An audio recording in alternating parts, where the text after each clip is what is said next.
Hello class 10th students. आज हम लोग का ज्योग्राफी का चैप्टर चल रहा था, भूगोल का, उसमें मृदा संसाधन पढ़ेंगे। मैं धरातल पर स्थित चट्टान चूर्ण जिसमें जीवांश का सम्मिश्रण पाया जाता है मृदा या मिट्टी कहलाता है। डॉक्टर बेनेट ने मिट्टी के विषय में कहा है, मिट्टी भूपृष्ठ पर मिलने वाली असंगठित पदार्थों की वह ऊपरी परत है जो पैतृक चट्टानों और वनस्पतियों के समृद्ध योग से बनती है। ठीक है, यानी कि जो हमारी मृदा की बात करें, मिट्टी की बात करें, मिट्टी क्या होती है, इसमें जीवाश्म का सम्मिश्रण होता है। जीवाश्म मीन जो मरे हुए जीव होते हैं उनके सम्मिश्रण से बना, और जो कहाँ का भाग होता है, पूरी पृथ्वी पर सबसे ऊपरी परत जो होती है उसको हम क्या बोलते हैं, मिट्टी बोलते हैं या मृदा बोलते हैं। मिट्टी के निर्माण में, मिट्टी बनती कैसे, मिट्टी के निर्माण में शैल चूर्ण आधारभूत पदार्थ होता है, यानी कि मेन जो उसमें तत्व होता है वो कौन सा होता है, शैल चूर्ण होता है। ठीक है, होता है शैल चूर्ण ही मिट्टी नहीं जब तक कि पौधे उगने की क्षमता हो, और जब तक कि शैल चूर्ण भी मिट्टी नहीं कहलाएगी जब तक कि उसमें पौधे उगाने की क्षमता ना हो, तब तक वे अनुपयोगी रहती है। मिट्टी जब तक बेकार है जब तक कि उसमें पेड़ पौधे उगाने की क्षमता ना हो। वनस्पति तथा जीव जंतुओं के सड़े गले अंश शैल चूर्ण में मिलकर मृदा की उर्वरता शक्ति बढ़ाते हैं, यानी कि जो पुराने शहर होते हैं, पर्वत पहाड़ या पत्थर होते हैं, उनका जब चूर्ण बन जाता है उसमें जब वनस्पति जो मरे हुए जीव होते हैं उनके जब तक अंश मिलते हैं उसमें, तो क्या करते हैं, उसको और ज़्यादा उर्वरक क्षमता बढ़ाते हैं। उर्वरक क्षमता मीन उसमें बहुत ज़्यादा पेड़ पौधे उगाने की क्षमता बढ़ जाती है, उर्वरकता बढ़ा देते हैं। इसे जीवाश्म ह्यूमस कहते हैं, और जब क्षमता जो बढ़ती है उसको क्या बोलते हैं, जीवाश्म कहते हैं। मृदा का निर्माण लाखों वर्षों में होता है, यानी जो मिट्टी हम लोग को दिखती है नॉर्मल, जो लाखों वर्षों के निर्माण से बनती है। लाखों वर्ष लग जाते हैं तब जाके इतनी सी मृदा बनती है। पैतृक शैलों के विखंडन से मिट्टी चूर्ण का निर्माण होता है। जो पुराने शैल होते हैं जब वो टूटते हैं उससे क्या होता है, मिट्टी का चूर्ण बनता है। प्राकृतिक शक्तियाँ जैसे तापमान, बहता हुआ जल और तेज पवनें मिट्टी के निर्माण में सहायता करती हैं, इन्हीं से मिट्टी का निर्माण होता है। इन मिट्टी की परतों में जीवाश्म का मिश्रण तथा रासायनिक तथा जैविक परिवर्तन जिससे मिट्टी का निर्माण पूरा होता है।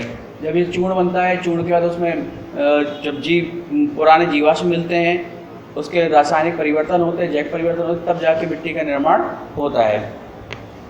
इसके बाद नेक्स्ट है मृदा का वर्गीकरण, यानी कि मिट्टी को कितने भागों में डिवाइड किया गया है। भारत में अनेक उच्चावच भू-आकृतियाँ, जलवायु और वनस्पतियाँ पाई जाती हैं। मृदाओं का विकास करने, विकसित करने के आधार हैं, यानी कि भारत में जो विभिन्न प्रकार की जलवायु और वनस्पतियाँ पाई जाती है उससे मृदा का निर्माण करने का मेन तत्व वही है। पहले आती है जलोढ़ मिट्टी। कैसी होती है, भारत के विशाल उत्तरी मैदान में नदियों द्वारा पर्वतीय क्षेत्रों में बहकर लाई गई मिट्टी कहलाती है। यानी कि जो जलोढ़ मिट्टी होती है वो क्या होती है, हिमालय से या जो उत्तरी पर्वतीय मैदान है, पर्वतीय क्षेत्रों से बहकर जो मैदानों में जो आती है मिट्टी, वो कौन सी कहलाती है, जलोढ़ मिट्टी कहलाती है। इसमें प्राय जीवाश्मों की अल्पता रहती है। इस मिट्टी को कांप या कछारी या दोमट मिट्टी भी कहते हैं। ठीक है, इसमें क्या होती है, जीवाश्म की अल्पता होती है। जीवाश्म अल्पता क्यों होती है, क्योंकि ये पहाड़ों से आ रही है और ये बहती हुई चली आ रही है नदियों के माध्यम से, इसलिए इसमें जीवाश्म की कमी रहेगी, क्योंकि जीवाश्म क्या होंगे, पानी के संग बह जाएंगे या उड़ जाएंगे। ठीक है, इस मिट्टी के अंतर्गत देश का 40% भाग सम्मिलित है। ये मिट्टी हिमालय पर्वतमाला से निकलने वाली 3 बड़ी नदियाँ सतलुज, गंगा, ब्रह्मपुत्र तथा उनकी सहायक नदियों द्वारा बहकर लाई जाती है और अवसाद के रूप में जमा की जाती है। यानी कि जो मिट्टी है वो कहाँ से आती है, हिमालय की पर्वतमाला से जो नदियाँ निकलती हैं, बड़ी बड़ी ये 3 बड़ी नदियाँ हैं, इनके साथ बहकर आई हुई है। हाँ, यहाँ पे एक थोड़ा सा करेक्शन करेंगे, यहाँ पे एक बात वर्ड आया था, यहाँ पे ये नहीं है, जिनमें जीवाश्म की अल्पता होती है, ठीक है, उन मिट्टी को कांप, कछारी, दोमट मिट्टी कहते हैं। ठीक है, अब अब हम लोग कंटिन्यू करते हैं। जलोढ़ मिट्टी पूर्व तटीय मैदानों विशेष रूप से महानदी, गोदावरी, कृष्णा, कावेरी नदियों के डेल्टा प्रदेशों में तथा पश्चिमी मैदानों के समान रूप से मिलती है। यानी कि जो जलोढ़ मिट्टी है वो कहाँ कहाँ मिलती है हमें, ये मिलती है गोदावरी, कृष्णा, कावेरी नदियों के डेल्टा प्रदेश क्या होते हैं, जहाँ पे 2 नदियाँ क्या होती हैं, या तो बढ़ती है या फिर मिलती हैं। ठीक है, जिन क्षेत्रों में बाढ़ का जल नहीं पहुंचता है वहाँ पुरातन जलोढ़ मिट्टी होती है। जिन क्षेत्रों में बाढ़ का पानी नहीं पहुंचता है वहाँ पे कौन सी मिट्टी होती है, पुरातन जलोढ़ मिट्टी पाई जाती है जिसे बंगार मिट्टी भी कहते हैं। वास्तव में यह मिट्टी नदियों द्वारा बहकर लाई गई प्राचीन काप मिट्टी ही होती है। यानी कि जो पुरातन मिट्टी हम बोल जलोढ़ मिट्टी जो बोल रहे हैं, एक्चुअल में ये कौन सी नदी वो है, जो नदियों द्वारा पुरानी जो मिट्टी थी, काप मिट्टी थी, उसको बहकर लाई गई, उन्हीं को हम पुरातन मिट्टी या बंगार मिट्टी कह रहे हैं। इसके साथ जिन क्षेत्रों में आगे बढ़ते हैं, जिन क्षेत्रों में नदियों के नवीन कांप मिट्टी का निर्जमाव किया गया है, खादर मिट्टी के नाम से पढ़ा जाता है। यानी कि जो नवीन मिट्टी होती है, नवीन कांप मिट्टी होती है, उसको कौन सी मिट्टी भी कहते हैं? खादर मिट्टी भी कहते हैं। यहाँ यह तथ्य ध्यान देने योग्य है कि नवीन जलोढ़ मिट्टी भी 10,000 वर्ष से अधिक पुरानी हो सकती है। यानी कि जब हम बोलते हैं कि ये नवीन जलोढ़ मिट्टी है, एक्चुअल में वो भी क्या होगी? कम से कम 10,000 साल पुरानी होगी। ठीक है। नवीन जलोढ़ मिट्टी प्राचीन जलोढ़ मिट्टी की अपेक्षा अधिक उपजाऊ होती है। जो चीज़ नई है उसमें मिनरल्स ज़्यादा होंगे, उसमें उर्वरकता क्षमता ज़्यादा होगी, इसलिए वो मिट्टी ज़्यादा उपजाऊ होती है। सामान्यतः जलोढ़ मिट्टियाँ बहुत अधिक उपजाऊ होती हैं। इसमें पोटाश, चूना, फास्फोरस, अम्लीय पदार्थ पर्याप्त मात्रा में पाए जाते हैं, परंतु इनमें नाइट्रोजन तथा जैविक पदार्थों की कमी होती है। यानी कि जो जलोढ़ मिट्टियाँ होती है उसमें बताया था कि कौन सी मिट्टी किसकी कमी होती है?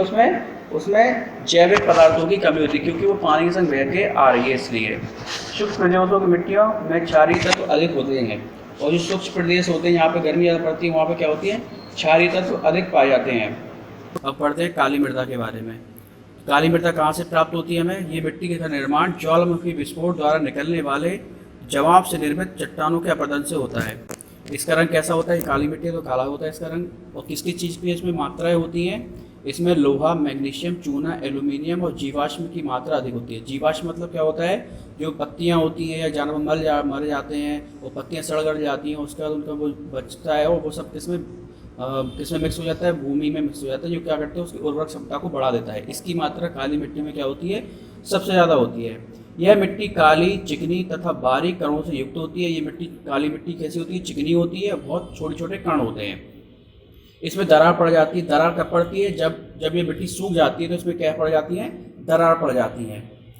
दरार पड़ने के कारण इसमें क्या होता है? दरार पड़ने के कारण इसमें ऑक्सीजन पर्याप्त मात्रा में गहराई तक प्रवेश कर जाती है। आप जो देख रहे हैं यहाँ पे एक इमेज बनी हुई है, यहाँ पे आप देख सकते हैं बड़ी बड़ी दरार आपने देखी भी होगी काली मिट्टी कहीं ना कहीं पे खेतों वगैरह में देखी होगी कि इसमें दरारें कितनी गहरी गहरी हो जाती है, और जितनी गहरी दरार होती है उतनी ज़्यादा नीचे हवा पहुँचती है और वहाँ पर ऑक्सीजन पहुँच जाती है।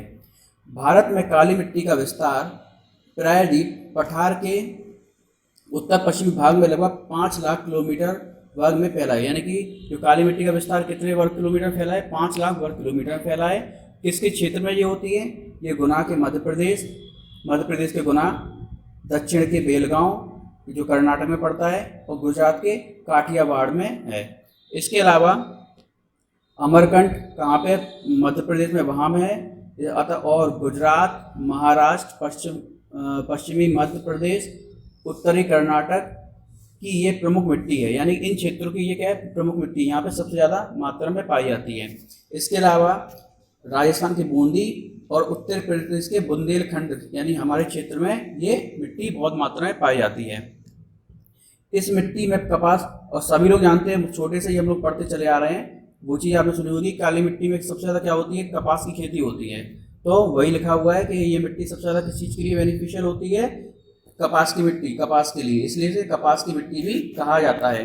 कपास के अतिरिक्त मिट्टी में वो क्या क्या हो सकता है? चावल, गन्ना, गेहूं, सब्जियां, फल, ज्वार, बाजरा, मूंगफली, तंबाकू, सोयाबीन की पैदावार भी की जाती है। आपने देखा हो हम लोग के यहाँ बुंदेलखंड क्षेत्र में पाई जाती है, तो देखा है आप लोगों ने, अपने यहाँ पे गन्ने की खेती बहुत होती है, गेहूं की खेती बहुत होती है, और चावल की खेती भी होती है। ज़्यादा नहीं होती बट होती है। ज़्यादा गेहूँ गन्ने पे ज़्यादा ध्यान दिया जाता है, ज्वार बाजरा पे। ठीक है। इन मिट्टियों को सिंचाई के लिए पूर्ण सुविधा उपलब्ध नहीं है, अतः फसलों में प्रति हेक्टेयर उपज अपेक्षाकृत कम होती है। यानी क्या होती है? इसमें क्या प्रॉब्लम आती है कि यहाँ पे अपने क्षेत्र में पानी की समस्या है, सिंचाई की पूर्ण व्यवस्था नहीं होने के कारण इसमें क्या होता है? उपज जो होती है, वैसे तो इसमें बहुत सारे गुण होते हैं पर इसमें उपज क्या होती है? कम होती है। उसकी वजह क्या है? यहाँ पे सिंचाई का सुविधा उपलब्ध ना होना। ठीक है। इसके अलावा हम लोग पढ़ते हैं लाल मिट्टी। लाल मिट्टी कैसी होती है? यह मिट्टी छिद्रयुक्त होती है। छिद्रयुक्त क्यों होती है? अभी पता चल जाएगा। ठीक है। दक्षिण भारत में मतलब कंपेयर में काली मिट्टी के कंपेयर में ये दक्षिण भारत में मिट्टी लगभग 2 लाख वर्ग किलोमीटर क्षेत्र में पाई जाती है। ये कहाँ पाई जाती है? ये दक्षिण भारत में सबसे ज़्यादा पाई जाती है। कितने किलोमीटर में? 2 लाख वर्ग किलोमीटर में। यह मिट्टी चिकने कणों से युक्त होती है। इसमें फास्फोरस, पोटास, नाइट्रोजन, चूना तथा ह्यूमस की कमी पाई जाती है। और ह्यूमस मतलब वो जीवाश्म जो है उसको इंग्लिश फॉर्म में क्या बोलते हैं? ह्यूमस बोलते हैं। इसकी चीज़ की इन चीज़ों की इसमें क्या पाई जाती है? कमी पाई जाती है। ये क्या मिट्टी कैसे होती है? इस कारण क्या होती है? कम उपजाऊ होती है। परंतु इस मिट्टी में लोहा, एल्युमिनियम, चूना बहुत अधिक मात्रा में पाया जाता है। इनमें किस किस की खेती होती है? ज्वार, बाजरा, कपास, दलहन, तंबाकू, मूंगफली, आलू। ठीक है। घाटियों में गन्ना भी पैदा होता है और कुछ जगह घाटियों में इस पर गन्ना भी पैदा कर सकते हैं। इस मिट्टी का विस्तार किस किस क्षेत्र में है? कर्नाटक में। क्षेत्र की बात करें, कर्नाटक, आंध्र प्रदेश, मध्य प्रदेश, महाराष्ट्र के दक्षिण पूर्वी भागों, तमिलनाडु, मेघालय, पश्चिम बंगाल, उड़ीसा, छोटा नागपुर के पठार, उत्तर प्रदेश के कौन कौन से? बांदा, झांसी, ललितपुर, मिर्जापुर, हमीरपुर जिलों में भी ये मिट्टी पाई जाती है। सबसे ज़्यादा अपने क्षेत्र झांसी क्षेत्र में नाम आया हो तो झांसी में सबसे ज़्यादा लाल मिट्टी और पीली मिट्टी पाई जाती है। अब हम बात करते हैं किसकी? लैटेराइट मिट्टी। इस मिट्टी का रंग लाल या पीला होता है। मानसूनी जलवायु की विशेषता के कारण ये मिट्टी 200 सेंटीमीटर से अधिक वर्षा वाले ऊंचे पर्वतीय ढालों में उत्पन्न होती है। यानी कि ये मिट्टी किस टाइप की मिट्टी है? ये जलवायु की विशेषता वाली मिट्टी है। ठीक है। यह मिट्टी सिलिका तथा लवण कणों से युक्त होती है। इसमें मोटे मोटे कण कंकड़ पत्थर का बहुलक होता है। क्यों? क्योंकि अब सबसे ज़्यादा जब यहाँ से आपको समझना चाहिए, मानसूनी बोल रहे हैं यानी कि जहाँ पे सबसे ज़्यादा मिट्टी, जहाँ पे सबसे ज़्यादा बारिश होती है वहाँ पे ये मिट्टी पाई जाती है। और सबसे ज़्यादा बारिश होने पे क्या होता है? आपने देखा होगा जब भी हमारे यहाँ पे भी बारिश हो जाती है तो उसका ऊपरी भाग बह जाता है। जो हल्की मिट्टी होती है वो बह जाती है और जितना भाग में बचता है वो थोड़ा हार्ड होता है। इस पिक्चर में जो चीज़ दिखती है वो क्या? उसमें सबसे ज़्यादा कंकड़ पत्थर हमें तुरंत बारिश के बाद कंकड़ पत्थर हमें तुरंत दिखाई देने लगते हैं। और ये जो मिट्टी है वो बनी उस क्षेत्रों में जहाँ पे 200 सेंटीमीटर से अधिक वर्षा होती है। तो आप समझ सकते हैं इसमें इस मिट्टी में चूना, फास्फोरस, पोटाश कम पाया जाता है, किंतु वनस्पति अंश पर्याप्त मात्रा में होता है। लेकिन इसमें क्या? वनस्पति अंश क्या होता है? पर्याप्त मात्रा में होता है। वनस्पति अंश मतलब जो हमारे जीव और सड़े गड़े पत्ते होते हैं, लकड़ियाँ होती हैं, सड़ गड़ के वो मिट्टी में मिल जाती है, वो ज़्यादा होती है। भारत में लैटेराइट मिट्टी 1.26 लाख वर्ग किलोमीटर क्षेत्र में फैली हुई है। वर्षा हो जाने के कारण निक्षालन क्रिया के कारण मृदा की ऊपरी परत, देखो जो चीज़ अभी हमें बताई थी वो चीज़ यहाँ पे आ गई है। तो क्या हुआ? वर्षा के कारण निक्षालन क्रिया के द्वारा मृदा की ऊपरी परत के कोमल कण बह जाते हैं तथा कंकड़ युक्त परत शेष रह जाती है। जो अभी हम बताया था वही चीज़ यहाँ पे आई हुई है। ठीक है। शुष्क मौसम में ये ईंट की भांति सख्त हो जाती है। जब गर्मी पड़ती है तो जितनी नमी होती है पानी से क्या होता है? थोड़ी सी नमी होती है, मिट्टी मुलायम होती है। लेकिन जब वो गर्मी पड़ती है तो जितनी नमी होती है मिट्टी की ऊपरी परत की वो उड़ जाती है। और जब इस वाली मिट्टी की जब नमी उड़ जाती है तो ये कैसी हो जाती है? ईंट की तरह सख्त हो जाती है। इन मिट्टियों में चूना, मैग्नीशियम, नाइट्रोजन की कमी होती है। इन चीज़ों की इसमें कमी होती है। पोटाश का अभाव होता है जिसके कारण ये मिट्टी कम उपजाऊ होती है। उर्वरक की सहायता से इसमें उर्वरक की सहायता मतलब इसमें हम जो उर्वरक क्षमता बढ़ाने के लिए उसमें जो दवाइयाँ मिलाते हैं और कहते हैं खाद मिलाते हैं, उर्वरक में खाद मिलाते हैं, तब जाके इसमें हम क्या क्या चीज़ें उगा सकते हैं? चावल, गन्ना, काजू इतनी चीज़ें हम इसमें उगा सकते हैं। और आगे भी है इसमें, और चाय, रागी, कहवा, रबड़ की कृषि भी की जाती है। इसके अलावा इन चीज़ों की भी कृषि की। कहवा क्या होता है? एक तरह ये भी एक तरह की चाय होती है।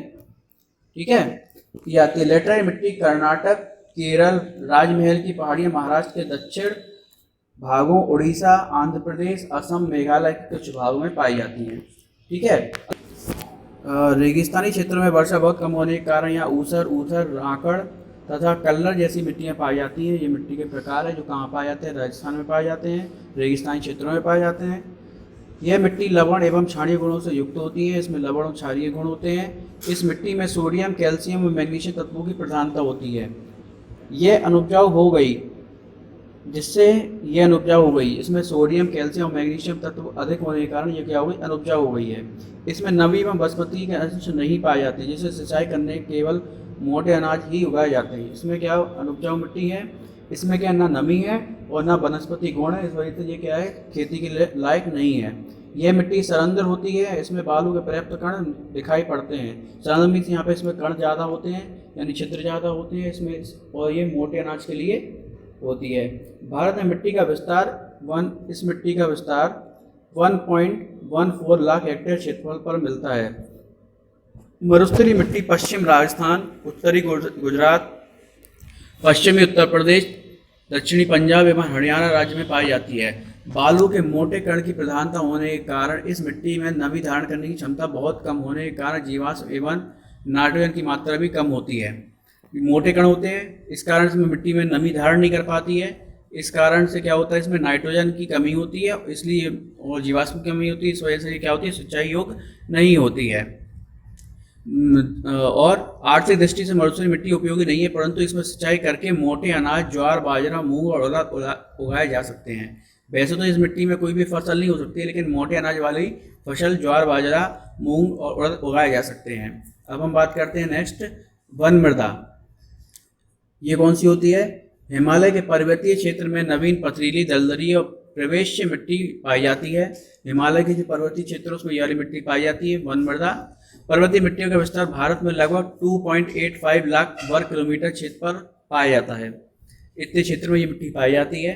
हिमालय पर्वत के दक्षिण भागों में कंकड़, पत्थर तथा मोटे कणों वाली बालू युक्त मिट्टी पाई जाती है। नैनीताल, मसूरी तथा चकराता क्षेत्र में चूने के अंशों की प्रधानता वाली मिट्टी मिलती है। इसके अलावा जो होती दक्षिणी क्षेत्र में हिमालय के बालू युक्त मिट्टी पाई जाती है, और नैनीताल, मसूरी, चकराता के क्षेत्रों में कौन सी? चूने के अंश वाली मिट्टी पाई जाती है। हिमाचल प्रदेश के कुछ क्षेत्रों में आग्नेय शैलों के विखंडन से निर्मित मिट्टी पाई जाती है। जो आग्नेय शैल होते हैं उसके विखंडन यानी उसे टूटने से जो मिट्टी बनती है वो मिट्टी पाई जाती है।